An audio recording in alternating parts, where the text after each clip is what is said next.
Welcome back to another episode of the Humble Hustle podcast. We're your hosts, Nick and Kayla. Hello, hello. This is actually take 2 because we had a little mishap, but It happens. We're here. We're Little ready. brain fart. It's okay. So this episode, we wanted to talk about the off season. We're coming up to the end of Q1 as we record this, and we both had, I would say, a little bit of a lull in client work. Which is normal. Which is very normal in the winter months, I think, for creatives. So we wanted to talk about some of the things that we capitalized on during that off season to make sure we were still being very productive. What would you like to transition? The freaking thing that we had to restart this for. It better be good. So basically, I was saying earlier, like, now in 2025, I feel like I'm like back in hardcore grind mode. Like when it comes to business and work, like I'm here for like in the office 10, 11 hours a day.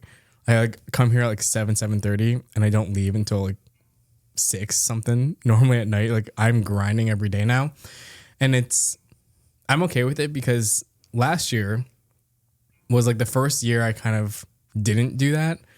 I've always been like a hardcore grind person, like, and I hate the hustle and the grind and shit like that, but that was what I was doing, and like that was just so normal to me. But then I made the point of last year to try and not do that and like really, I guess, adjust my schedule so I could actually work relatively normal hours and not be up all night working, which I don't do that anymore. I've gotten way better. There was times where I would like fall asleep at my computer at like 11:30 at night editing. Haven't done that in years, thankfully. But yeah, like last year I had, and it sounds bad because I feel like I'm about to say like I had structures in place and I don't now, but that's not what I'm saying. I just had different structures in place where I like made more of a point to have downtime, and it didn't hurt me at all. Like I was still able to grow the business, but the visions I have now for what I want to do in the short term, that's the key. Like this will not be a long-term thing because it's not sustainable. But my visions for the short term, I need to be on the grind. And like, that's just how it is. Like I am a true believer that you can't just coast through it all the time and like have a perfect, this sounds horrible, but I don't think you can have a perfect work-life balance all the time. Nope. There are spurts, like little sprints basically that you have, like, no, that wasn't what I was going to say. It's like you need to have time periods where you are sprinting rather than just jogging through it. Yep. And like this time period right now, I don't know how long it's going to last, but is where I'm sprinting. And it's like, my head's down. I'm just working because I have really big goals that I want to achieve, and there's only one way to do that, and that's hard work. There are no shortcuts. No. I wish there were, but there are not. I feel like we might be experiencing like a flip-flop because last year I hustled my ass off. I don't even think I had an off season. Like I remember being consistently busy throughout all of 2024, and I was pretty burnt out at the end of the year. I won't lie. Was that the first time you experienced burnout? Yeah. Well, the first time in a long time, I would say since like college, but that's even different. Like I feel like college that's burnout. Similar because like I feel like 2023 is where I experienced burnout. Yeah. So that's and it's why not fun. I made the effort of 2024 being a little less because I was like, don't want to experience that again anytime soon. Yeah. No, and it's hard. But I do feel like a lot of things kind of came together for me in 2024 where my quality of work was increasing significantly. I finally had built up like a really good client base and had consistent work. So I just wanted to ride that wave. Like you really never know when you're going to get super busy and when it could get super quiet. So I just was like, I'll take it while I can get it. Had an awesome year and I'm so grateful, but I did end 2024 like exhausted. And so having this period of a little bit of a quieter time in the winter in the beginning of this year, now 2025, has been kind of like a breath of fresh air. I have been working on some other things, but also just like really enjoying being home on weekends, not being out late, not having to like drive back and forth here and there all the time, constantly. And it's been really nice. And I do have a goal to work less and somehow make the same amount of money as I did That's always last the goal. year. You want to work less and make more. Yeah. And that's achievable. It is. Like, it and I'm sounds hard, figuring but it it's out. really, it's achievable. It is. So yeah, I definitely want to slow down a little bit more and just really enjoy life and like look up every once in a while, because I felt like I really was in like head down grind mode, which you do have to do sometimes. Completely agree. I'll relate this back to actually like the last episode we talked about.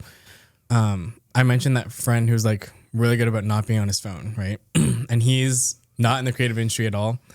And I think out of the last like 5-6 months or whatever, I've made it a point to like just go hang out with him more. And like being a person who's not in our industry whatsoever, that's like my breath of fresh air. Like I don't work on the weekends now for the most part, which that has carried over to 2025. Like I try to not. So like, on a random Saturday, I'll just go to the city, hang out with him.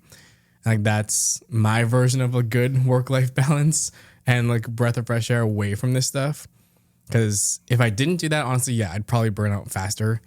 Because otherwise I'd be thinking about this every day, all day, weekends even too. But for the most part, I don't work much on the weekends. Like Saturday, I might work a half day. Sunday, don't work at all, really. I think doing that has helped me a lot, and keeping that into 2025 is still the goal. So I'm not going to be like grinding 24/7, but the weekdays, yes. Yep. Yeah, I would love to work less on the weekends and not. That's typically when I catch up on editing, is when I like the weekends. I think a difference for us also is like, I used to be like this, but I'm not much anymore. You drive to your shoots way more than I do. Like for the most part, my shoots happen either in studio or like Locally. relatively close to me. Okay. But like you, I feel like are always just driving to your clients' locations. Yeah. Much more than I do. Mm-hmm. So I feel like that's just really taxing. Yeah, I have a lot of clients in Western Mass and even some in Connecticut, which if I'm going to my clients in Connecticut, it's an hour and a half drive. So it's a full day event. Right. Like it's a whole production. But yeah, that can really take up a lot of time. I wouldn't say that I have completely upheld my goal of not having more than 2 to 3 shoots a week. But I'm going to keep trying. We're going to keep trying. That's so crazy. Like the multiple shoots in a day is what's crazy to me. That's very rare, I will say. It's very rare. I can't do that. Just try to squeeze them in when I can. Yeah. But we both kind of have a similar list of things that we do on the off season when we do have time. So do you want to kick us off? Yeah. So the first thing I would say is, I guess, what I'll call admin work. So during these winter months or whatever is the slow period for you, admin work, I'm going to say, is like all those little things, those annoying tasks that throughout the year you told yourself you're going to do, but then you never actually did. And don't lie to yourself. We all know we had those things. Mm-hmm. This can include like redoing your website, readjusting things, whatever, like fixing your Instagram bios, even just posting more on social media, or like just dialing in your own little procedures, how you onboard people, whatever it may be. Like this is the time to now fix all those things. You have time, and your excuse before was that you never have time to do these. It can wait. Well, now that you have the time, freaking do it. Yep. So for me this year, I finally onboarded to HoneyBook. So that was my big admin task of the year, and I'm still getting used to the way it works and everything. But you know, for the most part, I've uploaded all of my contracts and my templates and everything. So just getting used to how it all flows and works is difficult. Once you get the hang of it, though, it'll be seamless. Yeah, I'm really excited. I like it so far. So that was my big task this year. And updating my website, my YouTube pages, and I even cut up a whole bunch of Instagram reels from my weddings last year to start posting.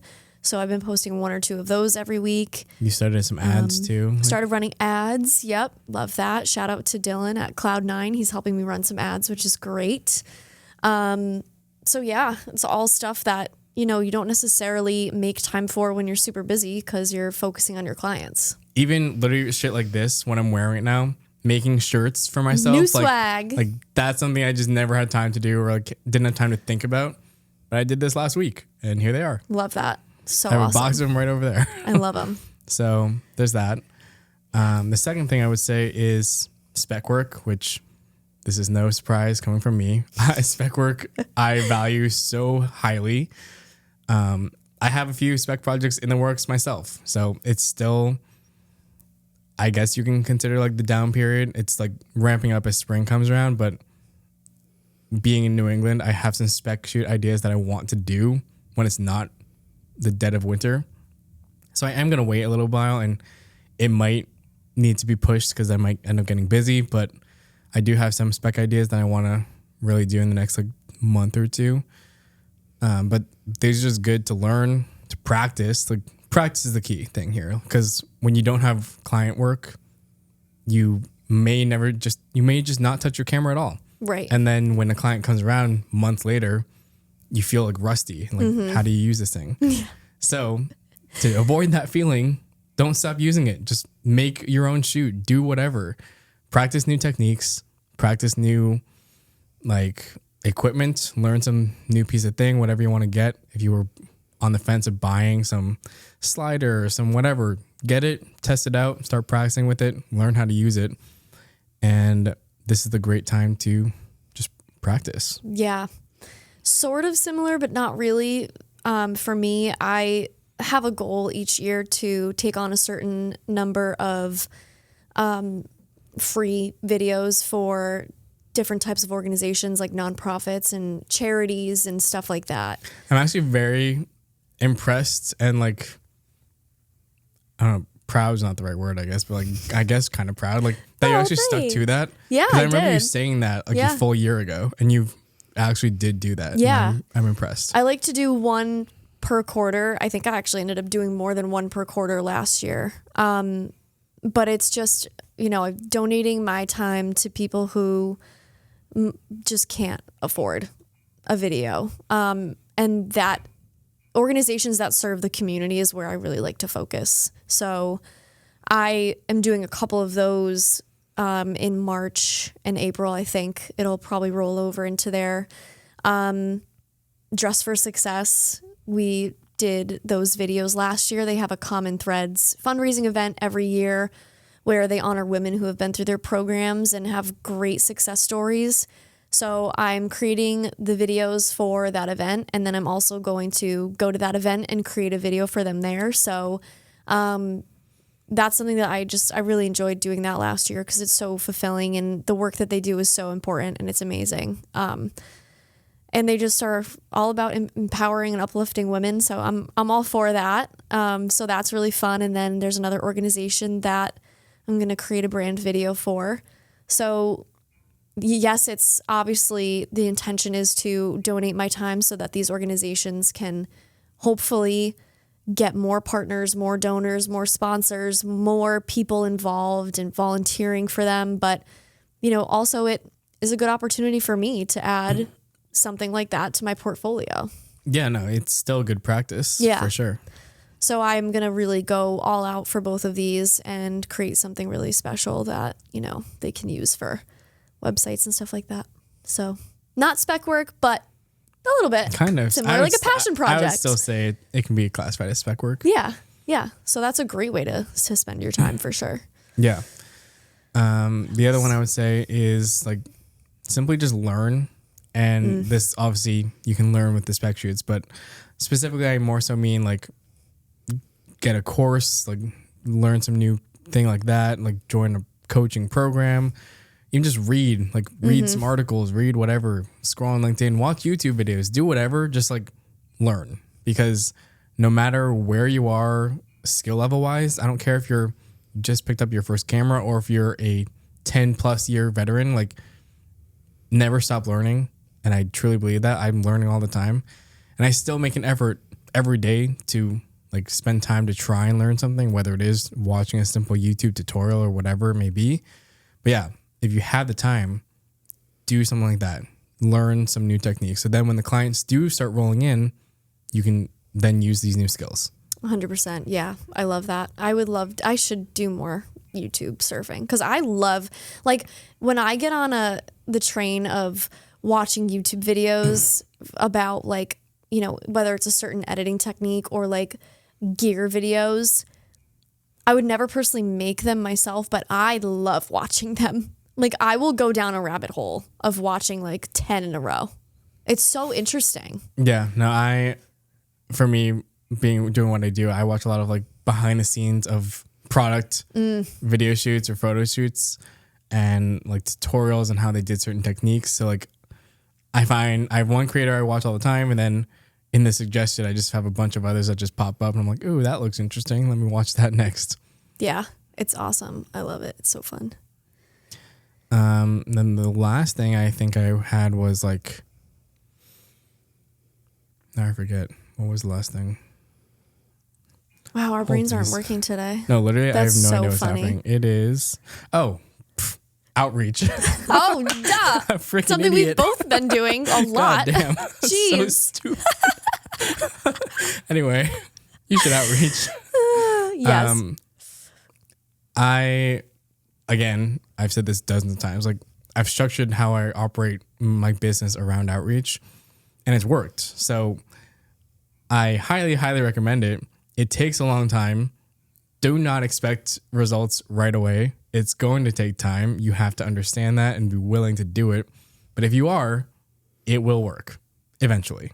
Mm-hmm. So while you have the downtime, use it to research and just like find clients, build a list.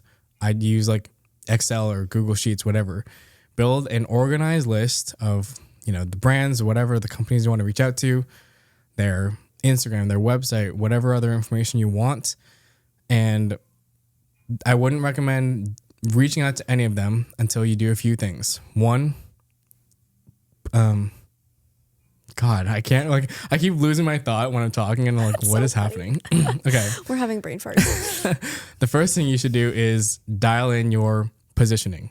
And by this, I mean, do your website, which was step one when I talked about the admin work earlier. So do that first. So then when you do outreach, you can send people your website, your newly done website, and people can be impressed by it, hopefully. Yes. Once you have all that dialed in, you can then start the outreach. And then I think you should do it in batches. So like these numbers are going to sound crazy, but I tell you, it's a volume game. You should do like 30 to 60 per week of outreach. I do even more than that. Yep. Personally, I do 50 to 100 every week. The last 3 weeks, I've done 100 each week. That's crazy. Which sounds crazy, but that's just the volume game. You have to do it like that. Yeah. If you send like one email per day, that's not going to get you anywhere. No way. So you need to do a lot. And the conversion rate is not going to be great. It's cold outreach. You have to understand that. Yep. But if you do the math, statistically speaking, if you do enough, the chance of it working will grow. Yes. I recently revived my cold outreach process, and I think I'm reaching out to businesses in like the Worcester area that I feel like I'm interested in working with. Yep. And I think I knew it was going to take a long time, but I'm rusty. So I think it took longer than I even was expecting. And I think I was averaging like 10 to 20 per day. I did a few days of this across the course of a week. And it took me like 2 hours per session to do it. Because I'm also looking at these businesses and trying to find something within each one that I can relate to and call to something specifically. Like I'm not just going to find an email for someone and reach out and be like, hey, here's my templated email, send. Like, I'm going to try to learn as much as I can about the business before I reach out to them to make sure that I'm even interested in doing a video for them in the first place. And I think it'd be a good fit. But also because you don't just want to send off a templated email and not know anything about the company. No, you should not. You need to do, if you're going to do outreach, you need to do it in a strategic way. Yeah. And you're completely right in everything you just said, like learning stuff about their business, adding that little personal touch within your little message to, you know, make sure they know that you know things about them. It proves that you went on their website if you called out something specific. Yeah. So that alone kind of puts you ahead of other people who might just send a templated message. Sorry, I was literally about to burp again. Anyway, like Paul Weaver did this once in one of his workshops. He pretty much asked the people there, he's like, how many of you, if you were to reach out to this brand, like how long would it take you to do the research before you reached out? Some of them did say, yeah, multiple hours. And then he finally gave his answer afterwards. He's like, it would probably take me about 15 to 20 minutes to get what I need to send it. And I agree. I'm pretty much at that point as well. I think over time, you'll learn to analyze their sites faster and in a more efficient way. So like, you know what to look out for now.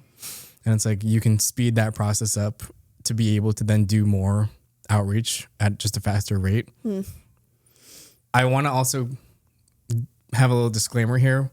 When I said those numbers earlier, like 50 to 100, it's a lot easier to do outreach for brands, like product brands, than it is to do it for brick and mortar companies like that. It's easier to find brands online, e-commerce brands. It's a little harder to find like brick and mortar places. Like use Google Maps, whatever, like check your local area. I used to do that all the time too. So it's still possible, but the 50 to 100 for brick and mortar is probably not achievable, but 20 to 30 every week is definitely doable. Yeah, that's what I'm kind of aiming for, is between like 20 and 40. I'd love to do like 10 a clip at 10 per session and just like spread it out over the course of a week. And I would say 10 to 15 minutes is like the perfect amount of time that I've been like researching on each business and website. So yeah, it's time consuming. I kind of forgot how long it takes. And even I think when I was doing cold outreach before, I wasn't doing it right. So neither was I. Yeah. And I proved so I'm doing much it's better like it wasn't now. working. So clearly I wasn't doing it right. I need to also improve my message that I send to see, like, and subject lines. The subject line always gets me. So what are you putting as a subject line? that used to get me too. What I do now is, well, my first message is in Instagram, which I mentioned in a previous episode. Like I use Instagram for my initial points of contact, but I'm just asking them, again, this is for brands specifically. It may or may not translate to whatever you do, but I use Instagram. I message them to ask them for their best marketing contact. And usually they'll either say like yes or no. And if they say yes, they're like, oh yeah, here, send an email to bob@whatevercompany.com. So then I'm like, okay, thanks for sending that over. And then get Bob's email. And he still has no idea that I'm about to send him an email. So it's still a cold email to him. Yeah. He has no idea who I am. So to that, I say, that's my first email to him. And the subject line is usually something either your next content partner, ! Or I've even done, I'll make this quick, .. I like that. And like, that's just like mysterious, yes, kind of. Yes. Okay. He's like, what is this? And that both have worked. Okay. I like that. That's a good suggestion. I tend to forget what I use even was your next using. content partner a bit more. But I mean, I'll make it quick definitely has worked. Yeah. Okay. That's awesome. I love that. I forget what I've been using.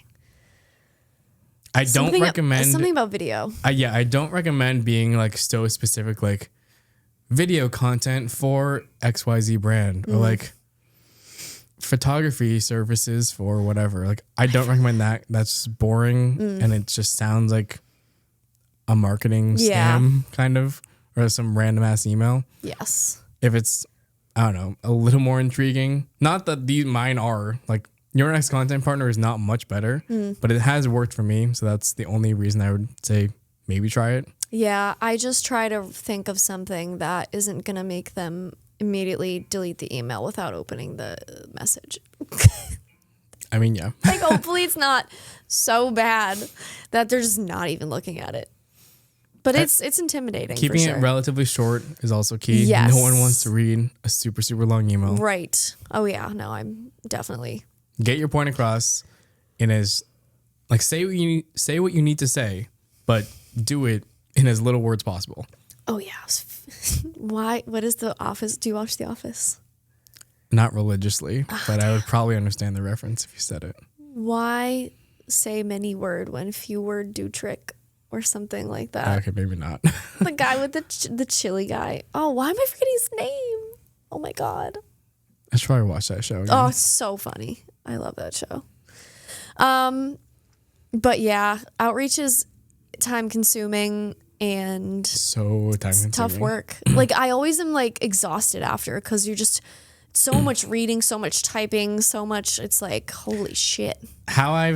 And again, I've been doing this for like multiple literal years. So it's kind of just, You're kind of an expert. it's ingrained into me. And it's funny because actually today and yesterday and tomorrow even, I'm not doing outreach on purpose. And it feels so weird. Literally yesterday, I was at a loss. I was like, what the hell do I do right now? Because it's like 10 a.m. Normally I would be doing outreach right now, but I'm not. I literally didn't know what to do for a minute. So much time for activities. The reason I wasn't is because there's like an expo happening right now that a lot of the brands I would reach out to are participating in. So I figured, okay, their marketing people are busy right now. It's not worth my time. How did you know that? Because last week when I did my last week's batch of outreach, a few people, like a few different brands said it to me. They're like, oh yeah, like we'll be at an expo next week. And then I looked into the expo and I was like, oh shit, there's so many brands that I'm about to reach out to that are at this expo. Let me hold off a week. Whoa. Strategic. That's how you do your outreach, y'all. Pay attention. That's smart. That's really smart. So now Kudos. I'm not sending anything. I'm using this week just to gather more. That's awesome. But literally, it's become like probably the most structured thing in my life. I love that. Monday through Wednesday from like 9 a.m. to like noon Eastern Standard Time, I send emails Yep. or DMs. And that's like religiously happens. Yep. Unless I have like a shoot on one of those days where I have to leave my computer or if something else random happens. But for the most part, those 3 days, sometimes Thursday too, the mornings, always outreach. It's a good idea to put that in your calendar too, because it's a non-negotiable for you now. I think a lot of people do outreach, but not a lot of people prioritize it. They always see it as like, oh, it can wait. It can be like maybe like the third or fourth thing. For me, always, it is priority number one. Yep. Like, I don't care. There's a lot of other important things. But for me, outreach is number one. And I say that because last year, I was super busy the month of February, I believe. So I was doing my normal outreach every single week, every month. And then since I was so busy in the month of February, I didn't do any outreach because I was like shooting with my camera, not at my computer. So not totally my fault. Could I still have made some time? Probably. But since I did zero outreach that month, come March, when I'm not busy shooting, I had no leads. It was dead. I finished those projects and I had nothing in the pipeline. Yep. Because I did zero outreach for the last 30 days. I think I remember you saying that. So after that one experience, I'm like, never again. You've been consistent ever since. Never again. Damn. Yeah, consistency. Gosh, that's a theme for us today. But it's true. Like if you're not consistent with anything in your life. It's crazy how much of like an obsession it has become. But I'm okay with it because I know it's beneficial. Yep. And I sound crazy, the amount I do and like what I'm doing, but it works. It is a lot of time. So you're dedicating like 9 hours a week to outreach between like 7 to Probably 9. like I do it very fast now It's pretty much like a day's work. because it's like my muscle memory of my fingers typing. I know what I'm going to say for the most part every single time. Yep. Plus the little personal touch. So like I can type it in seconds, like a whole email or whole message. And it's like, I know exactly what I'm doing. That helps. So like I could send like 30 in like, I don't know, less than 40 minutes or something. That's awesome. So in reality, it's probably like an hour and a half to 2 hours every day that I try and keep it at. That's great. That's awesome. Yeah, I'm definitely getting back into the outreach game, but it's going to take me a while to find my process. But I do want to create one so that I can get to that point where I am a little bit more efficient in that. I will admit it's easier. I kind of touched on it earlier. It's easier when you're like, you have a bit more of a focus in the type of clients you're trying to get. Like, since I'm really only outreaching to health, wellness, and beverage brands, they all kind of blend together anyway. So it's pretty easy to find them all. But if you don't have a focus, it can be a little trickier. Yep, totally. I think the last thing that I wanted to say in, the off-season mindset is try to enjoy life. It can get so busy during those, summer, fall months where you're running around. Like, we both shoot weddings, so it can get really crazy with weekends and all that, and you don't necessarily have as much time to spend on yourself. So I would recommend taking time, spending time with people you love, enjoying those weekends off, hang out with your family, hang out with your friends, travel, like do all those things. I think we have a pretty young audience here with this podcast. So, taking time to do the things while we can, while we're childless and we have less responsibilities in life. I'm all about that. So it's definitely been nice to have some time off, not be working as much at night or on weekends. I've just really been thankful for that time. I've been reading books. I'm on my 3rd book of the year, Nick. 3rd book of the year. Went from reading 0 to 3. I'm still chilling at 0. So. No, my friend just told me she's like on her like 10th book already. And I'm like, dude, how the hell do you do that? I'm enjoying it a lot. So I will be detoxing from technology for the next 4 days when I'm away. And I'm going to just read, be with my thoughts. It's a terrifying thought. No TikTok, just books. No TikTok. I might do I keep posting though? I have drafts. If I draft the post and I just click and post, that's fine. Is there a way to schedule it without opening the app or no? I don't know. That's a great question. I should probably look at that. If that's a possibility, you should do that. So you don't even have to open the app. Yeah, that's a good point. The temptation is going to get you. You're right. You're totally right. I only say that because you admitted yourself you're a full-on addict. Oh, I'm a total addict. Yeah, it's really bad. It'll get you. Don't even open the app if you can avoid it. It's a great point. I think you must be able to. I mean, if Instagram can, I'm sure TikTok can. Yeah. I'll have to ask some of my friends who are avid posters. Okay. I think that's all I got, I think. That's all I got. Thank you so much for listening and watching. We are on TikTok. We're on Instagram. We're on YouTube. We're on Spotify. So check us out, the Humble Hustle podcast and all of those. Where can they find you on Instagram? Now that I know my handle, because last week I forgot my handle. It's okay. I always got you. Nick.Jones02 and Ascent Studios with 2 eyes on Instagram, YouTube. That's about it. AscentStudios.com. Love that. And you can catch us both on LinkedIn. Yeah. I am at Ebner Creative across all platforms. I'm on that TikTok game. Hit me with a follow, and please rate us 5 stars on Spotify and subscribe on YouTube. We really, really appreciate it. Bye. Bye.